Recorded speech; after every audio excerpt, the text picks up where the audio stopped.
राजस्थान सरकार में कैबिनेट मंत्री अविनाश गहलोत कल देर रात विजयनगर पहुंचे, जहां उन्होंने स्थानीय विधायक वीरेंद्र कानावत और पुलिस प्रशासन से नाबालिग बच्चों के साथ हुई अप्रिय घटना की पूरी जानकारी ली।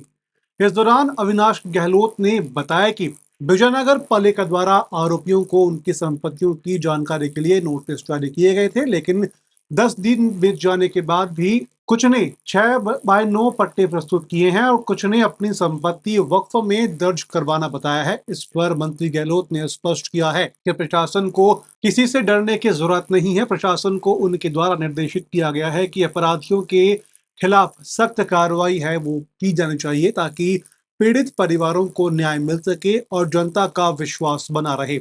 उन्होंने यह भी कहा कि अवैध गतिविधियों जैसे कि बिना अनुमति के मीट मांस की दुकानें संचालित करना या फिर किसी अन्य गैरकानूनी कार्य में लिप्त होना विजयनगर में बर्दाश्त नहीं किया जाएगा।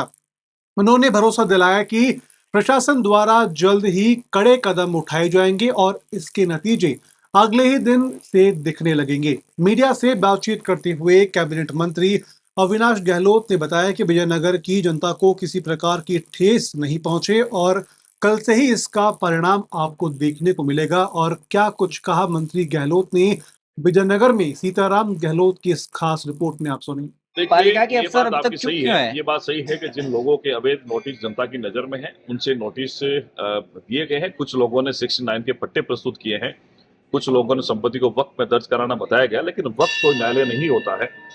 प्रशासन को हमने निर्देशित कर दिया है कि आप किसी से डरने की आवश्यकता नहीं है। आपको अपराधियों के खिलाफ में त्वरित कार्रवाई करके पीड़ित परिवार को राहत प्रदान करें। जनता में विश्वास बना रहना चाहिए, ताकि जब अवैध गतिविधियों में शामिल जो लोग हैं, चाहे वो मीट मांस की दुकान अवैध तरीके से कोई चला रहा हो, कोई अवैध तरीके से कोई इस प्रकार की गतिविधियों में शामिल हो जिससे जनता की भावनाओं को ठेस पहुंचती है, ऐसा काम विजयनगर में नहीं होगा और कल से ही परिणाम आपको देखने को मिल जाएगा। ऐसी गतिविधियां आगे जाकर ना हो, इस पर आपके क्या सुझाव है? देखिए, हमने सबको बोला है कि एक तो अपने परिवार में ये जो मोबाइल का उपयोग जो लोग करते हैं, उन पर थोड़ा सा अपने को ध्यान रखने की आवश्यकता है। परिवार के लोग भी ध्यान रखें और सबसे बड़ा तो मैं उन परिवारों को धन्यवाद देता हूं जिन्होंने आगे आकर इस प्रकार के जो वाकया हुआ है उसको प्रशासन के सामने मिला है। एफआईआर दर्ज कराई है, 3 एफआईआर दर्ज हुई है। तीनों में अभी तक की जो पूछताछ में आरोपी मिले हैं उनको गिरफ्तार किया गया है और आगे कानूनी कार्रवाई के लिए भी हमारी बात हो गई है। आगे भी कानूनी कार्रवाई लगातार जारी रहेगी। राजस्थान के ब्यावर जिले के विजयनगर में स्कूली लड़कियों के साथ दुष्कर्म और ब्लैकमेल करने वाले धर्म परिवर्तन कराने की कोशिश का मुद्दा गरमाया हुआ है।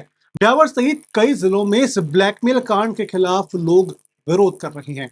इस बीच कोटा में भी 5 लड़कियों के लापता होने की बात सामने आई है, जहां लड़कियों के लापता होने पर शिक्षा मंत्री मदन दिलावर ने सख्त कार्रवाई के निर्देश दिए। साथ ही उन्होंने आरोपियों को अल्टीमेटम देते हुए कहा कि बेटियों के मामले में हम किसी को माफ नहीं करते, चाहे वह हिंदू हो या फिर मुस्लिम हो।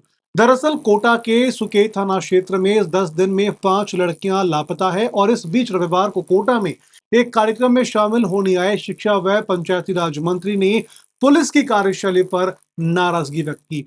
मदन दिलावर ने मामले में सख्त कार्रवाई के निर्देश दिए और उन्होंने एक कार्यक्रम में कहा कि लड़कियों को लेकर जाने वालों को बख्शा नहीं जाएगा। पुलिस को 5 दिन के अंदर सभी लड़कियों को बरामद करने का निर्देश है वो दे दिया गया है। मदन दिलावर ने चेतावनी दी है कि धर्म के भेदभाव के बिना जो भी लड़कियों की इज्जत से खिलवाड़ करेगा उसको छोड़ा नहीं जाएगा। पुलिस को जितनी भी पुलिस की टीमें लगानी पड़े लगाएं, लेकिन लड़कियों को ढूंढ करके लाएं। सुकेत में राजकीय कन्या महाविद्यालय की स्थापना बेटियों की शिक्षा के लिए की थी। अगर इस तरह की घटनाएं नहीं रुकी तो वे या तो कॉलेज को दूसरी जगह शिफ्ट कर देंगे या फिर उसे निरस्त कर देंगे। पीड़ित परिवारों को आश्वासन देते हुए मंत्री ने कहा कि बेटियों की सुरक्षा सबकी जिम्मेदारी है। उन्होंने पुलिस को अन्य सभी काम छोड़ करके इस मामले को प्राथमिकता देने के निर्देश दिए हैं। मंत्री दिलावर ने स्पष्ट शब्दों में कहा कि लड़कियों के मामले में गड़बड़ करने वाले किसी भी धर्म के व्यक्ति को नहीं छोड़ा जाएगा।